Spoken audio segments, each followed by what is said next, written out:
tiger bread? No. Yeah, I think it's the exact same type of dough and bread, except it's in the shape of a hedgehog.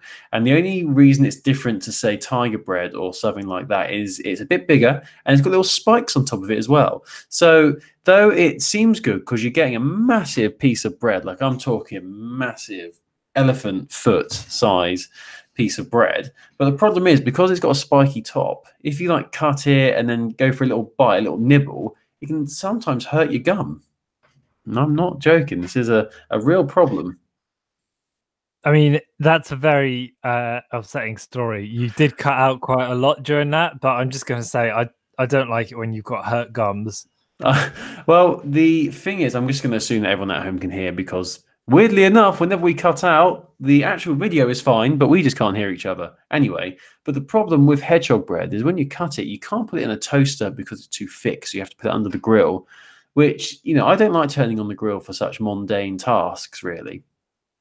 So there you go. So don't buy hedgehog bread. Maybe buy tiger bread. Tiger bread's better. So tasty. That is one of my favorite breads. I do like a bagel as well. What do you have in your... Can I guess what you have in your bagels? I think you have cream cheese and pepper. Don't have anything in my bagels. I smash them raw or a bit of butter, What? You're not a fan of butter?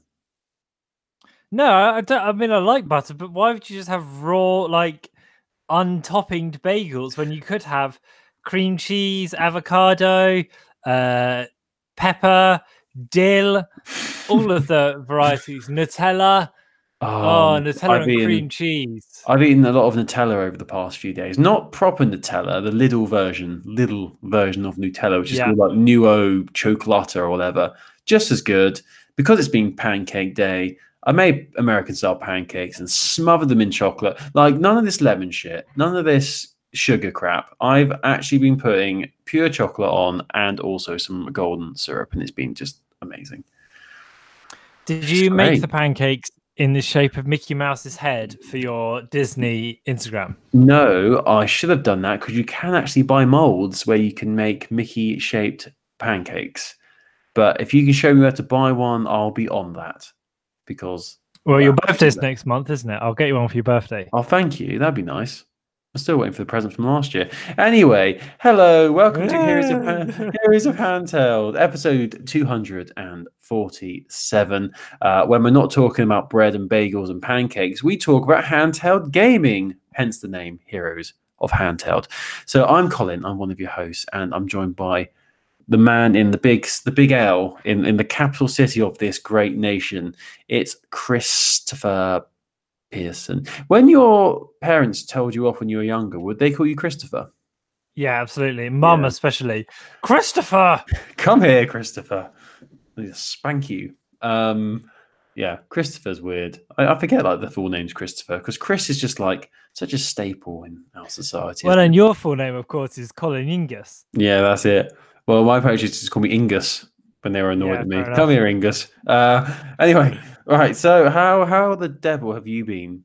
I've been pretty good. I've had a good week. I've been playing on my Switch. I've been getting right back into the murky depths of Salmon Run on Splatoon 2, which is, honest to God, like, Splatoon 2 is a really good game anyway, but if you could just distill Salmon Run and whatever the next Splatoon is, have an entire game based around Salmon Run, I would pay £65,000 for it.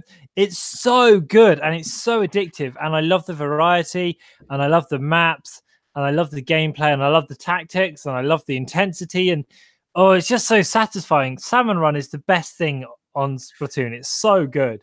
I'm going to do this. I'm going to get Splatoon 2 out of the little holder I've got for my Switch games. I'm going to pull it in and I'm going to play it because I've mentioned this so many times in the podcast. I played it must be about a year ago now. I really liked it, but I never went back. And I don't know why. It was so fun. So accessible as well for people who've not played it before. They can just load it up and have a good time. The worst thing about Splatoon is that when you turn it on, you have to sit through loads of and here's what you missed, which the longer you don't play for, the more that stuff builds up. But honestly, once you get past that, it's so good. Samurai is just it's so good. It's so addictive. I'm like, after we're done on the podcast, I might just go and have a cheeky run as long as it's open. And I still think the fact that it's not open all the time is not ideal, but I understand why they do it that way, because at least it keeps it fresh, and also it means that you do, when it is open, you do find people to play with. Yeah, there's always people playing it. I think how many different game modes are there in Splatoon? What are the core game modes that you can choose between? There's main, there's unranked, there's ranked, and then there's Pro League or whatever it's called, which is like the next tier. And then there's Salmon Run, and then there's single player. So there's bits and bobs. But the Salmon, I mean, who cares? Because Salmon Run is just the best thing in the world. I played that one where you've got to cover the map in a lot of paint. Is that a good game mode? Where you coat the map in paint? Yes. That's most of... You've not done a great job of... Yeah, that is kind of it. That's like you saying I played the mode of FIFA where you kick the ball. What is it, though? Oh, yeah, I guess the whole point of Splatoon is paint, isn't it? So, yeah. Apart from, ironically, Salmon Run, which is slightly different. Colin, what have you been playing this week? Well, it's the same old story for me. I've been playing FIFA on my Switch, as I've been doing since Christmas. I can't get enough of that stuff. I've been doing online seasons, which is like the only thing I play on FIFA. And I told you this months ago, like normally on FIFA, when I played on my Xbox in the past, I'm not great. Like I'm okay, but there are people who properly do the research. They learn the different skill moves. I'm the sort of person who like sprints a lot, like always leaves it so I've got no defenders back and I attack. Whereas a lot of people have like the different strategies and different tactics, and they learn the different skill moves. I've never bothered to do that. I'm lazy in that regard. But when it came to Switch, when you start playing online seasons, you start in the bottom division, which is Division 10, I believe, and obviously the top one's Division 1. And I very quickly, when I was on an unbeaten run of about 50 games, I won every single game. Quickly went up through the leagues, and I've now, I think, reached my peak. I've got to Division 2, and now we've found where the quality Switch FIFA players are. I got relegated for the first time. I'm in Division 3 now, which is where I think is my level.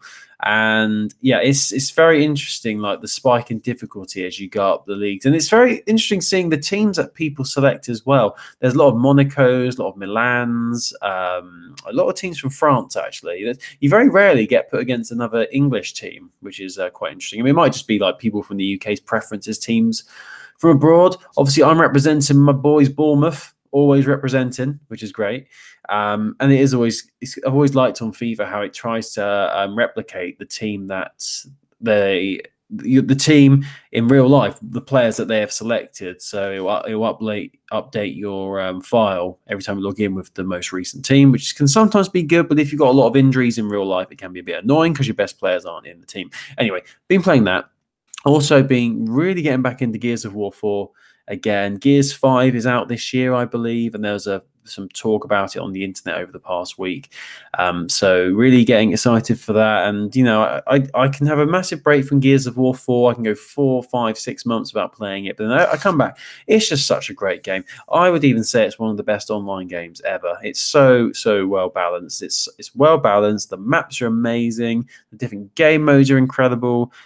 You never feel like, I mean, obviously sometimes you can get completely dicked by another team, but you never feel like it's unfair. Like you always feel justified when the other team are better because they're just better players, which may seem weird. And especially coming from me, I'm the sort of person who's always it's never my fault that I die all the time. It's always the connection, it's the guns, there's always something else. But I can appreciate with Gears of War, there is a skill to it. And normally the balance is actually pretty good between the teams, which is cool. And it's not as many people playing it as there was, years ago, but I'm still easily able to find games, still really loving that. So they're the two main things that I've been playing this week, and I've actually sort of as you probably noticed, I've been a bit absent from Pokemon Go over the past few days. Don't know why. I've just keep forgetting to load it up, which is weird. I have noticed that because we're due Me and Colin are almost at super mega massive level friends. And I keep having to text Colin to be like, open your gifts because I'm trying to sync you up with someone else. Yeah.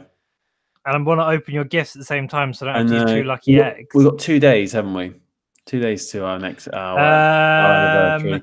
Last time I checked. 2 days. So if we do it properly, it will be on Friday. Will be our day. We should talk about that off air. Yes, we should. We need to do that to rake in that sweet XP. Whoop, whoop, whoop, whoop, whoop. It's so much. Have you hit this level of friendship with anyone apart from me? A few people, yeah. One person I did double XP with, and honestly, not only did I level up, I went like a quarter through the next level straight away. It's mad, isn't it? You get 100,000 off the cuff, 200,000 if you lucky egg that bad boy. I know, it's so good. So if I get this, I think I will level up. I think I recently got to 100x. The best friends with a randomer, so obviously there's no lucky egg or anything. And I think I don't know, I have to check. I think I might go up a level if we do double XP. I'll be well up for that. Nice. All good. Anyway, so that's Pokemon Go. That's Pokemon. Is there any Pokemon news this week, Chris? I can't find the doc. Where's the document? Where is it? Well, weirdly enough, for us, there actually isn't any Pokemon Go news. So no good segue then into that. That's a bit annoying. Can we talk about dinosaurs? I know I'm going to completely throw the order. I can see that what you're about to talk about because it's got a green on there. Oh, you've moved it now. That's good. Let's talk about dinosaurs. And the reason why I'm excited about this news is Turok, the dinosaur hunter man, the man who fights dinosaurs, coming to Switch. Well, the original games are. Originally released in 1997. Now, the reason why this excites me, Chris, is back when I got my Xbox 360, back in the day of, oh God, when was it? 2007, 2008? I think something like that when I got my 360. And one of the games I really wanted was the new version of Turok. And I'd never heard of it before, which shows the sort of gaming knowledge I had. I didn't realize it was an old franchise which has sort of been rebooted. And it just looks so cool. There was a guy with a bow and arrow, and there was dinosaurs. And it looks so darn epic. And then it came out and the reviews were really bad. So I didn't buy it. So that's my story. But that's why Turok stuck with me. But what games are coming to Switch, Chris? Tell me. So, Turok there was a couple on the N64. I played a bit of Turok 2 and a lot of Turok 3, but the original Turok and Turok 2 are both coming to Switch on March 18th, so only 2 weeks away. $20 for each game in the States. At least I think it's Turok 2. Well, the one that you played. It's Turok 1 and 2, isn't it? That's coming out. Turok, yeah, I'm sure it is. Anyway, so if you've not played it, it's a first-person action shooter. There's a lot of killing of dinosaurs, but the later games, Turok 3, right, let me tell you a story about Turok 3, Colin. So my brother is 2 years older than me, and when he was, I think, 11 or possibly 10, he won a competition in a football magazine where you had to write in with which football team plays at the Stadium of Light. Right. Colin, the answer, of course, is AFC Sunderland. So Johnny wrote in and won this game, Turok 3. I can't remember what the subtitle is. Seeds of Evil, maybe some 2. Anyway, so Johnny won Turok 3, but on the advert, it didn't say anywhere that the game was a 15. So the game arrives, and obviously Mum is like terrified because it's like, what the hell is what is this like stuff that Johnny's been sent in the post? And eventually, after a couple of years, he was allowed to play it, and I wasn't. And then I remember going downstairs at 6 o'clock in the morning to play a game of Turok by myself. And honest to God, it was the scariest thing. It was so creepy. And partly I was 10 years old. Not even that. No, I must be 9 because we hadn't moved away yet. I was 8 or 9. And it's the characters and it's the feel of it. And Turok 3 was this really cool game where you played as either Joshua or I can't remember the girl's name, Danielle maybe. And one was like a super sciencey police person, and one was like a First Nation kind of more kind of like bow and arrow metal weapons. Anyway, what I'm saying is it doesn't matter because that game isn't coming out to Switch, but I'm really looking forward to playing these. I've never played the first Turok. Turok 2, its Seeds of Evil was very good but very hard, and I'm really looking forward to giving it a go when it comes to Switch on March the 18th, and this is quite out of the blue as well. Yes, they do this a lot, Nintendo. They just announce these old games are being brought to Switch. I can't think of any other examples, but I swear we had another example of like an old style game that was coming out, which was random. Because makes more sense because it's the first and second one. But in the past, we've had games which are like the third in the series or the fourth in the series, and it's about okay, why is that? I'm just looking at the pictures here from Nintendo's website, and I've got to say, I'm loving the image of the dinosaur shooting lasers from its eyes. That is badass. What is that all about? So, from what I understood of Turok, it was just dinosaurs, but are these mutated dinosaurs? It started off as dinosaurs, but then later on it became more like the third one. They were like, I guess you'd call them like ghouls, kind of like horrors. Like it was really scary. That's a dinosaur holding a machine gun. What the fuck? Yeah. Well, that's awesome. And also weird. Let's do it. Let's go. Damn, that's cool. I like that. So yeah, that was exciting. And talk about the thing that you were going to say, because it was all green. You know, 2 up from that story you just spoke about. I'll highlight it. There you go. That bad boy. Well, Colin, now you've done your dinosaur chat. Thank you. I think we should get the birthday cake out and celebrate, because this week is the 2-year birthday of the Nintendo Switch. Woo, yay! Which means that it was just under 2 years ago. We were sat. I remember being sat in your old flat in Bournemouth because there was a leaked version of the firmware. Do you remember this? Yeah. Oh god, yeah, I do actually remember that. I remember speaking about that. And we were all like, "Oh my god, there's going to be a new firmware for the Switch," and it looked really basic and stuff. So I just thought it'd be worth us reflecting 2 years on now. How do you feel about the Switch? What do you think Nintendo are doing well, not well, that sort of stuff? Well, I think it's been the first thing we can say is it's been a success. The amount it sold. When you think about their last foray into consoles with the Wii U, it's been an absolute success. There are things. The one thing that people were talking about quite a lot was like what Nintendo wanted to do with the Switch in terms of, is it just going to be for gaming, or are they going to make it like an entertainment system, like, with streaming services like Netflix and things like that, which haven't actually come to fruition yet. We've got YouTube, and the YouTube app on Switch is actually really good. I actually like the YouTube. It's actually quite nice watching videos. Yeah, it is good, isn't it? I do like the games they've got. I wish there was more. They brought a lot of titles to Switch, like which should be on other platforms, but I'd like more first-party games that aren't the generic. Well, not first-party games, but not just like your generic Mario games and stuff like that, like the franchises that Nintendo have always relied on. It would be nice to have some new games, maybe some new titles and things like that. Obviously, we've got the new Pokemon game coming later this year, and we discussed this last week how we were both slightly disappointed by the fact that it seemed that Nintendo were playing it safe, and it would have been better, especially as it's the first one to be released on Switch, that they had done something new and exciting. But no, it seems it's like this in the gaming industry, where people are reluctant to take risks and they just want to play it safe by doing sequels and doing remasters and things like that. Just people are just too scared of the risk and losing money, unfortunately. And obviously they know if they play it safe for Pokemon, they're just going to make a shit ton of money, which they will do because people will be happy. What's your thoughts on the Switch? Do you think it's in a good place? Are you happy with it?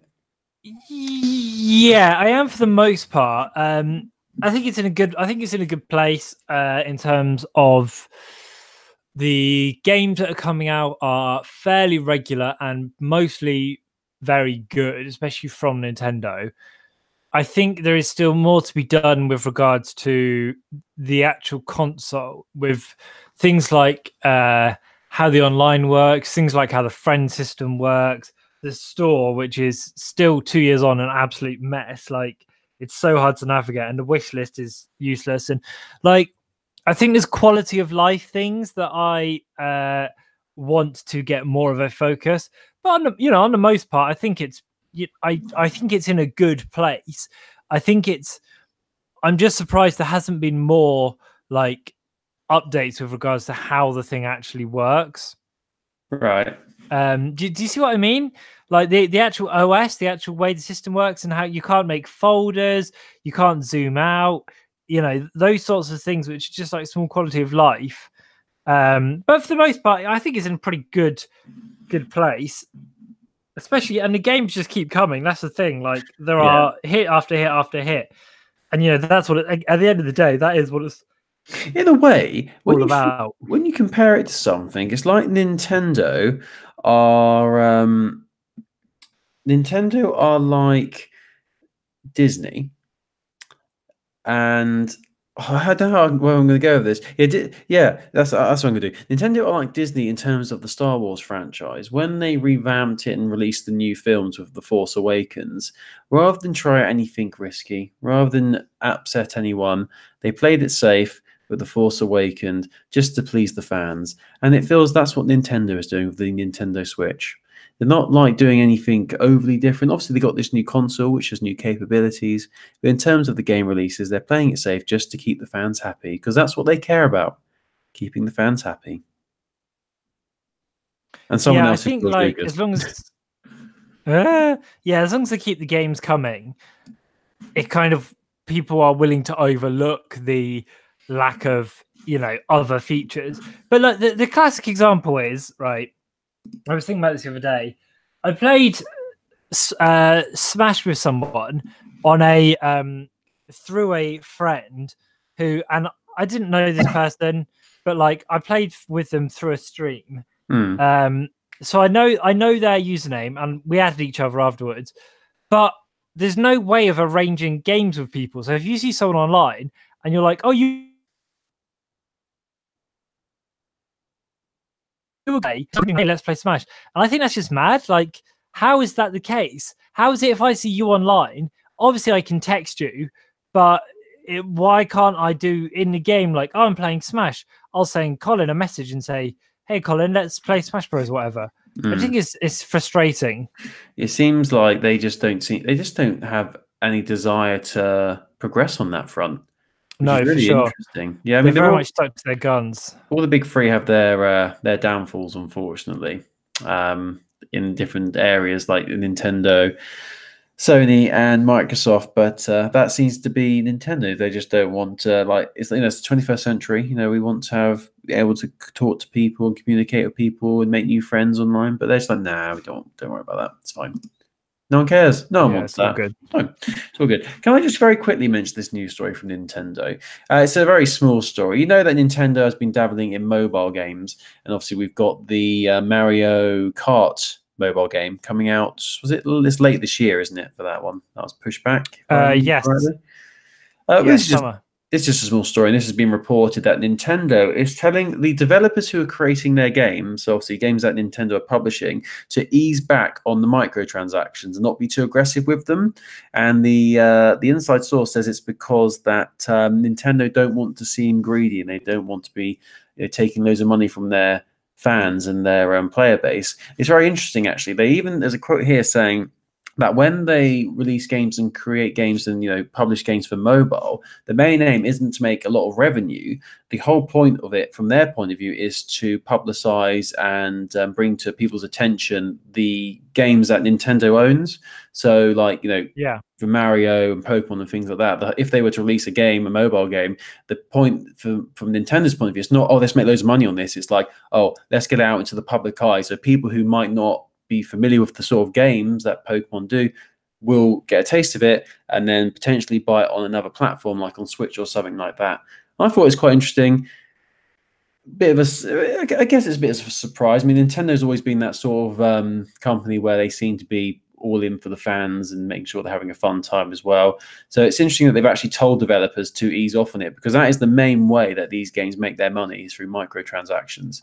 So it's very interesting. That was reported by the Wall Street Journal. So yeah, I just thought that was an interesting thing to say about Nintendo. I mean, we're still waiting for details as to how Super Mario Kart World Tour will be. You'd hope it would just be you pay once and that's it. But then maybe you might have to pay to unlock other races. Hopefully that's not the case. Yeah, I really hope it's pay once and that's it. But It would make sense because then we you shall. can fully enjoy the game by unlocking the other characters and carts by just playing the game. But yeah, we wait and see on that. But yeah, Yeah. it's all good. That's all good. I just wanted to mention that. Do you want to mention about Friday the 13th coming to Switch? Hopefully on Friday Yes. the 13th. So, well, hopefully I don't know when the next Friday the 13th is actually. Good point. In case you've not heard of this game, Friday the 13th is made by Gun Media. It's previously been out on PlayStation 4, Xbox Everything. One. I've actually played it because it was on PlayStation Plus. This game's really interesting, actually, because it's the behind the scenes is fascinating. The game basically has been caught up in this mad legal battle whereby it came out and then they were like, cool, yep, we're good to make this, let's go. And then there was all sorts of weird legal stuff around the use of the Friday the 13th license, and obviously the rights of this franchise are all tied up in all sorts of things. And basically Gun Media on the other platform said the game, this is as done as it's ever going to get, because we're not allowed to add, like, they wanted to add new skins and new maps and kills and stuff, and they were actually legally we can't. The only tweaks and stuff we can make are adding things like making it smoother to play or whatever. But it looks like the game is now going to be coming out on Switch.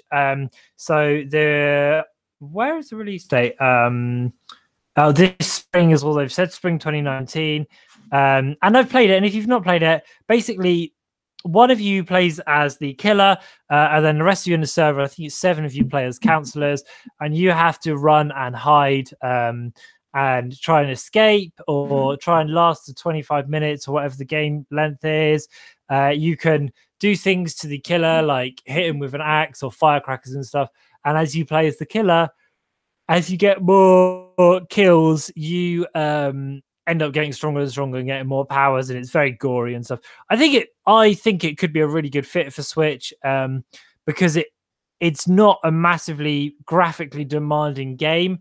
It is very much, like it runs well because it doesn't look amazing. So I'm quite looking forward to seeing how that is on Switch. But I think it's a good idea for them to bring it across. I'm a bit surprised because I thought the game was kind of dead, but fair enough.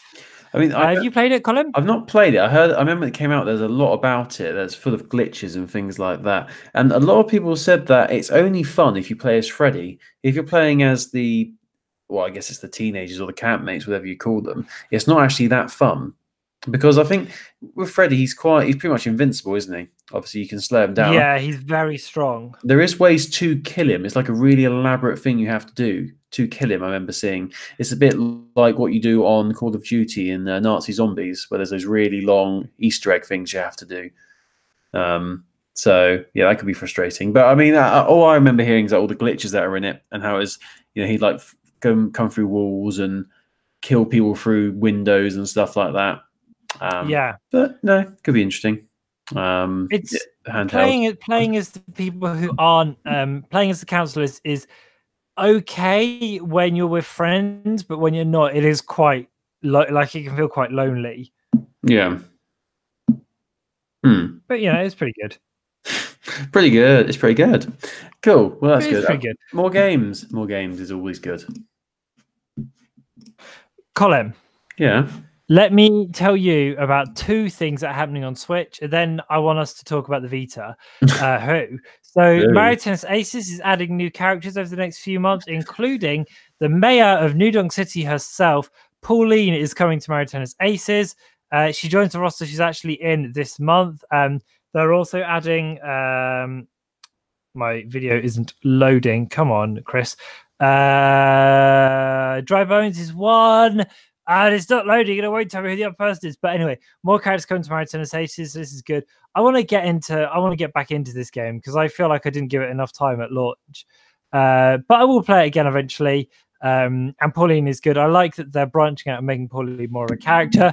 The other news with regards to Switch releases, April the 9th. Colin, you're going to bloody love this because I know how much you love shouting objection. I do. I do like shouting objection. Phoenix Wright Ace Attorney, the trilogy, is coming to Switch. Comes out on April the 9th. Take that. This is Exactly. All 14 episodes. So I guess it must be based on the 3DS or the DS versions. I'm not 100% sure. The website's not very clear. But if you like Phoenix Wright and you want to play it, then here it comes, baby. Very keen.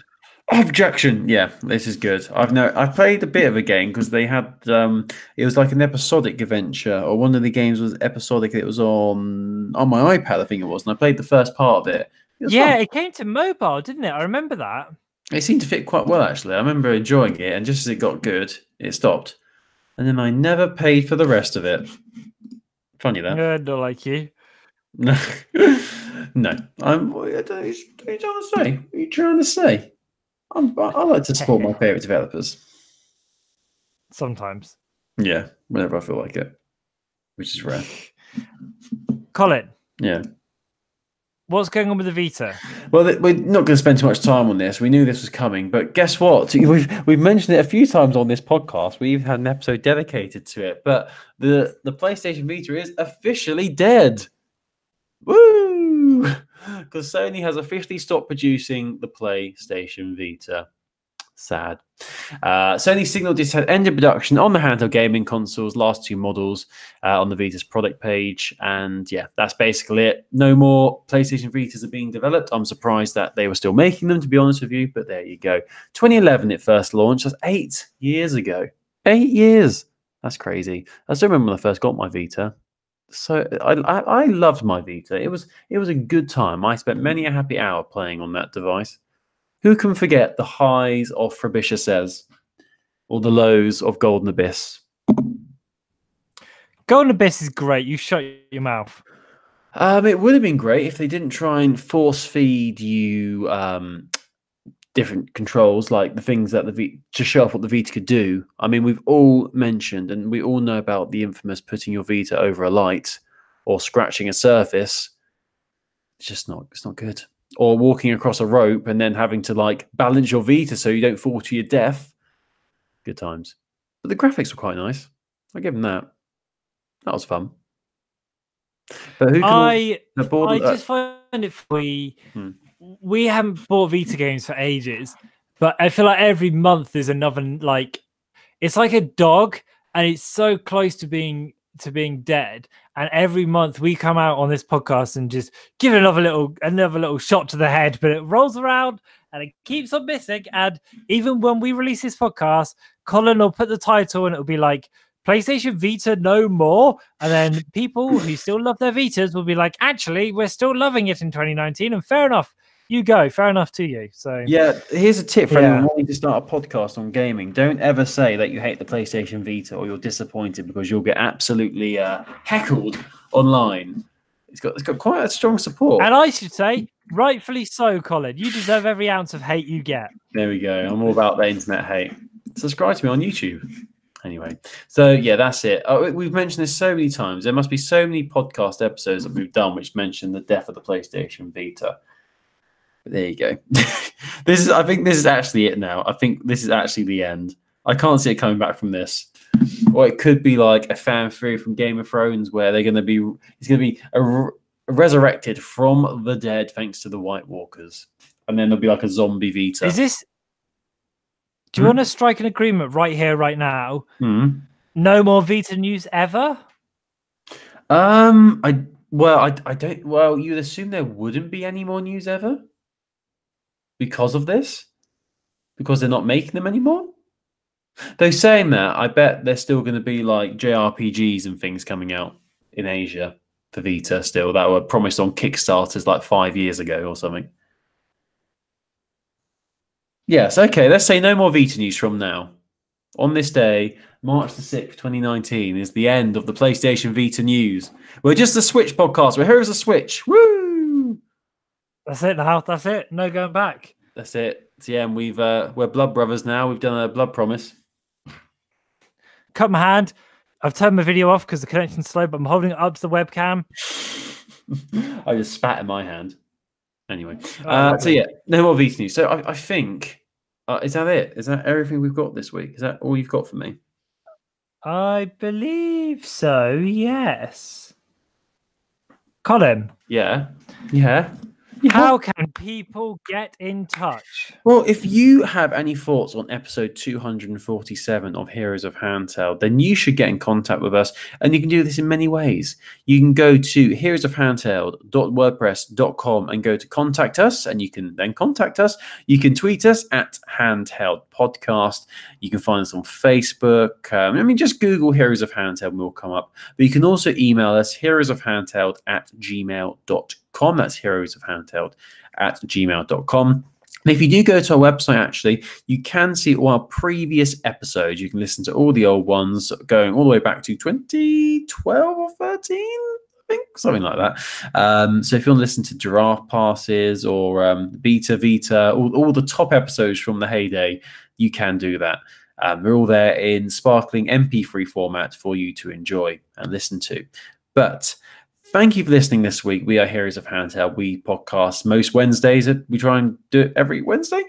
We'll be back same time, same place next week for episode 248 for more shenanigans on this exclusive Nintendo Switch podcast now, apparently. There you go. That's it. So, thank you. I'll tell you what, Colin. Yeah. I feel clean. I feel like we've emerged from the quagmire. And I'm feeling good about our future. The quagmire. I like that. Well, thank you very much for listening, Chris. Thank you for listening to me. And we will speak to you next week. Have a great week. Enjoy playing your handheld gaming devices. Goodbye. Goodbye.